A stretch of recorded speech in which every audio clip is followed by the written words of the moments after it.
Bien sûr, on enchaîne dans cette émission Le Grand Show, la Coupe du Monde 2026, vous le savez, a refermé donc sa phase de groupe le 28 juin dernier. Si le format à 48 équipes a favorisé un engouement populaire inédit et de belles surprises, il a aussi mis en lumière, bien sûr, de belles surprises, mais aussi de nouvelles inégalités sportives et des dérives organisationnelles. C'est ce que révèle notre consultant Tony Dalmeida dans sa chronique.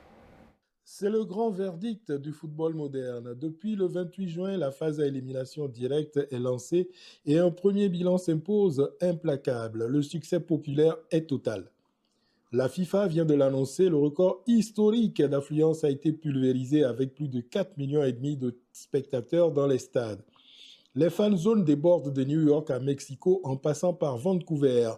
Pourtant, rappelez-vous, les jours sombres qui ont précédé ce coup d'envoi, les plateaux de télévision et les colonnes des journaux bruissaient des mêmes colères légitimes.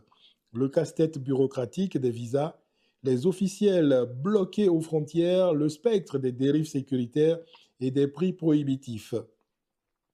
On nous prédisait même un tournoi sous tension miné par ses propres gigantismes. Et puis voilà, le terrain a parlé. Un but au bout de la nuit, le frisson des matchs couperés et la magie, ou devrais-je dire l'amnésie collective, a opéré. Et comment peut-on expliquer ce revirement? C'est le triomphe de la dissonance cognitive. Le football s'adresse aux émotions les plus pures, là où la critique s'adresse, elle, à la raison. Face au drame d'une élimination directe, par exemple, le supporter choisit de déconnecter son esprit critique pour ne vibrer que selon son cœur. Ce succès populaire n'efface pas les dérives dénoncées au début, il coexiste avec elles. Il démontre simplement que pour le public, la Coupe du Monde est un bien culturel mondial qui dépasse les défaillances de sa gouvernance. Alors que les 16 matchs couperés vont éliminer sans pitié les favoris comme les surprises, une certitude demeure. Le ballon rond blanchit le chaos.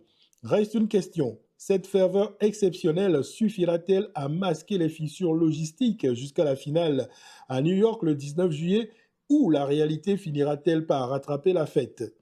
En tout cas, les dés sont jetés, les masques sont tombés, mais les tribunes, elles, continuent de chanter. À bientôt. À bientôt, Tony Dalmeida. Merci pour cette chronique.